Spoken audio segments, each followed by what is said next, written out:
আজকের এই বিশেষ আলোচনায় আমরা ১৯৯৫ সালের একটা বিশেষ ৳২ কয়েন একটু খুঁটিয়ে দেখব। হ্যাঁ, যেটা অষ্টম বিশ্ব তামিল সম্মেলনে শ্রমণে তৈরি হয়েছিল, তাই না? ঠিক তাই। আর তাতে রয়েছে সন্ত তিরুভলুবরের একটা সুন্দর প্রতিকৃতি। আমাদের হাতে যে তথ্যসূত্র আছে সেটা বলছে যে এই থিমের সাধারণ কয়েনগুলো কিন্তু বেশ আকর্ষণীয়, বেশ দামি। হ্যাঁ, সাধারণগুলোও নেহাত কম যায় না। কিন্তু আসল ব্যাপারটা হলো এর মধ্যেই নাকি লুকিয়ে আছে দুটো অত্যন্ত বিরল, মানে খুবই রেয়ার আর দামি প্রকারভেদ। একদম। তো আজকের আলোচনার মূল লক্ষ্যই হলো এই কয়েনগুলোকে ভালো করে চেনা, এদের ওই বিশেষ প্রকারভেদগুলো কি করে শনাক্ত করা যায় সেটা বোঝা, আর অবশ্যই এদের এখনকার বাজার মূল্য কেমন সে সম্পর্কে একটা ধারণা পাওয়া। ঠিক, চলুন শুরু করা যাক। আচ্ছা, তাহলে প্রথমেই এর বেসিক তথ্যগুলো একটু জেনে নিই। অবশ্যই। এই কয়েনগুলো তৈরি হয়েছিল কপার নিকেল দিয়ে, ওজন প্রায় ৬ গ্রাম। ৬ গ্রাম? আচ্ছা। আর একটা জরুরি বিষয় হলো, এগুলো শুধুমাত্র মুম্বাই মিন্ট থেকেই তৈরি হয়েছিল। ও, শুধু মুম্বাই মিন্ট? হ্যাঁ, আর সেটা চেনার উপায় হলো ১৯৯৫ সাল লেখাটার ঠিক নিচেই একটা ডায়মন্ড চিহ্ন থাকে। ওটাই মুম্বাই মিন্টের মিন্ট মার্ক। আচ্ছা আচ্ছা, ডায়মন্ড চিহ্ন, এটা খেয়াল রাখতে হবে। একদম। আর কয়েনের একদিকে তো সন্ত তিরুবল্লুবরের ছবি, আর অন্যদিকে আমাদের খুব পরিচিত অশোক স্তম্ভের সিংহমূর্তি। তা এই যে সাধারণ কয়েনগুলো, যেগুলোতে এই ডায়মন্ড চিহ্ন আছে কিন্তু অন্য কোনো বিশেষত্ব নেই, সেগুলোর দাম কেমন? দেখুন, সাধারণ কয়েনগুলোর চলনসই অবস্থা, মানে আমরা যেটাকে বলি ফাইন কন্ডিশন, সেখানে দাম হয়তো ১০ থেকে ২০ টাকার মধ্যে শুরু হতে পারে। ও, খুব বেশি না তাহলে। না, ফাইন কন্ডিশনে বেশি নয়, কিন্তু কয়েনের অবস্থা যত ভালো হবে, মানে যত কম ব্যবহার করা হয়েছে, তত দাম বাড়বে। আচ্ছা। একেবারে নিখুঁত, মানে ধরুন বাজারেই চলেলি একদম ঝকঝকে নতুন অবস্থা, যেটাকে আমরা বলি জেম ইউএনসি। হ্যাঁ হ্যাঁ, আনসার্কুলেটেড। হ্যাঁ, আনসার্কুলেটেড। সেই রকম অবস্থায় দাম কিন্তু ৮০০ বা তারও বেশি হতে পারে। বাহ, তার মানে সাধারণ হলেও যত্ন করে রাখলে ভালো দাম পাওয়া যেতে পারে। অবশ্যই, যত্নটাই আসল। কিন্তু আপনি যে দুটো বিরল প্রকারভেদের কথা বলছিলেন, আসল মজা তো সেখানেই, তাই না? ঠিক ধরেছেন। প্রথম যে বিরল প্রকারভেদটা, সেটা লুকিয়ে আছে ওই অশোক স্তম্ভের সিংহমূর্তির গড়নে। সিংহের গড়নে? কিরকম? বেশিরভাগ সাধারণ কয়েনে দেখবেন সিংহটা বেশ ছিপছিপে, একটু পাতলা গড়নের, মানে যেটাকে অনেকে মজা করে সি লায়ন বলেন। আচ্ছা, সি লায়ন। কিন্তু কিছু কিছু কয়েনে খুবই অল্প সংখ্যায় দেখা যায় সিংহটা বেশ হৃষ্টপুষ্ট, মানে মোটাসোটা গড়নের। ও, সংগ্রাহকদের মধ্যে এটা ফ্যাট লায়ন বা বি লায়ন নামে পরিচিত। Fat lion? ইন্টারেস্টিং। হ্যাঁ, এখানে খুব মন দিয়ে দেখতে হবে।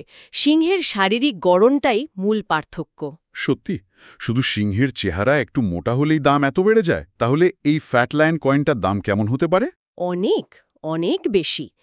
এই মোটা সিংহের কয়েন যদি মোটামুটি ভালো কন্ডিশনেও পাওয়া যায়, মানে ফাইন কন্ডিশনে, তাহলেও দাম প্রায় ১২০০ টাকা থেকে শুরু হতে পারে। ১২০০ টাকা? ফাইন কন্ডিশনে? হ্যাঁ, আর যদি একেবারে আনসার্কুলেটেড বা ইউএনসি কন্ডিশনে পাওয়া যায়, তাহলে তো কথাই নেই, দাম ৪,০০০ থেকে ৫,০০০ টাকা পর্যন্ত উঠতে পারে। বাবা, ৪-৫ হাজার টাকা? হ্যাঁ, আমাদের সূত্র অনুযায়ী সম্প্রতি একজন একটা বেশ ভালো অবস্থার, মানে এক্সট্রা ফাইন কন্ডিশনের ফ্যাট লায়ন কয়েন ১৭০০ টাকায় কিনেছেন। ইউএনসি কন্ডিশনে এটা পাওয়া কিন্তু খুবই কঠিন। অবিশ্বাস্য! একই কয়েন, শুধু সিংহের গড়নটা একটু অন্যরকম, আর তাতেই দাম আকাশছোঁয়া। আচ্ছা, এর থেকেও কি বিরল কিছু আছে বললেন? আছে, আছে। দ্বিতীয় এবং আমার মতে আরও আকর্ষণীয় প্রকারভেদটি হল mule coin. Mule coin? Mule মানে তো খচ্চর, এখানে এর মানে কি? হ্যাঁ হ্যাঁ, শব্দটা খচ্চর থেকেই এসেছে। মানে হলো এমন একটা মুদ্রা যার দুদিকের ছাপ দুটো সম্পূর্ণ ভিন্ন মুদ্রার ডাই বা ছাঁচ থেকে ভুল করে চলে এসেছে। বলেন কি, দুটো আলাদা কয়েনের ডাই একসাথে? একদম। এই বিশেষ ২ টাকার কয়েনের ক্ষেত্রে যে পিঠে অশোক স্তম্ভ আছে, সেই পিঠটা ভুল করে ১ টাকার কয়েনের ডাই দিয়ে ছাপা হয়েছিল। ১ টাকার ডাই দিয়ে? কিন্তু সেটা বোঝা যাবে কি করে? সাধারণ চোখে কি ধরা পড়বে? একটু কঠিন, তবে চেনার উপায় আছে। মনোযোগ দিয়ে দেখতে হবে।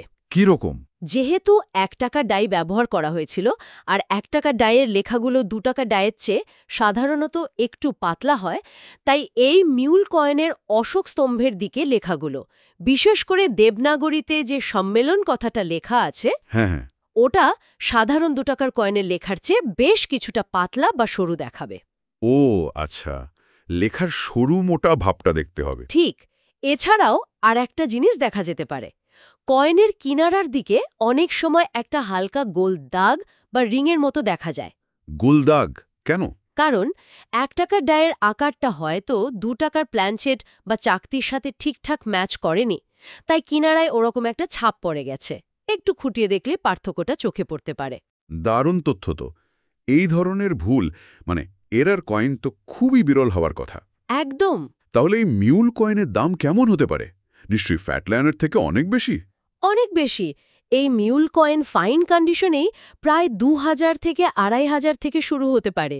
ফাইন কন্ডিশনেই ২-২,৫০০? হ্যাঁ, আর অবস্থা যত ভালো হবে, মানে ধরুন এক্সট্রা ফাইন বা তার চেয়েও ভালো, দাম ৫,০০০ বা তার বেশি হওয়াটা মোটেও অস্বাভাবিক নয়। ৫,০০০ ছাড়িয়ে যাবে। হ্যাঁ, আর যদি কেউ ভাগ্যক্রমে একেবারে নিখুঁত ঝকঝকে ইউএনসি কন্ডিশনে এরকম একটা মিউল কয়েন খুঁজে পান, ওহ, তাহলে তো সেটা বিরাট ব্যাপার। মানে কত হতে পারে? দাম ১৫,০০০ থেকে ২০,০০০, এমনকি তার চেয়েও বেশি হতে পারে। কারণ এই ধরনের মারাত্মক ভুলযুক্ত মুদ্রা বা এরর কয়েন সত্যি খুব খুব বিরল। বাবা গো, ১০ টাকা থেকে ২০,০০০ টাকা ভাবা যায়?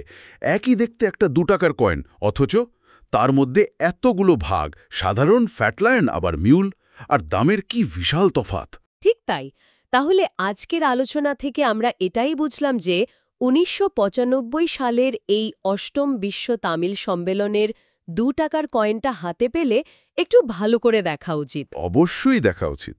কারণ তার মধ্যেই হয়তো লুকিয়ে থাকতে পারে একটা সাধারণ প্রকার, একটা ফ্যাট লায়ন প্রকার বা কপাল জোড়ে একটা মিউল প্রকার।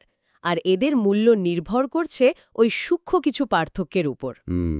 আর এই পুরো ব্যাপারটা মানে এই কয়েনের ঘটনাটা আমাদের অন্য একটা জরুরি বিষয় মনে করিয়ে দিচ্ছে, তাই না? কি বলুন তো? যে কোনো সংগ্রহের ক্ষেত্রেই, তা সে মুদ্রাই হোক বা ডাকটিকেট বা অন্য কিছু, খুঁটিনাটি বিষয়ের উপর নজর রাখাটা যে কতটা গুরুত্বপূর্ণ। একদম ঠিক বলেছেন। সামান্য একটা নকশার পার্থক্য বা তৈরির সময়ের একটা ছোট ভুল একটা আপাত দৃষ্টিতে সাধারণ জিনিসকে অসাধারণ মূল্যবান করে তুলতে পারে। অবজারভেশন ইজ দ্য কি। পর্যবেক্ষণের গুরুত্বটা অপরিসীম। সত্যিই তাই।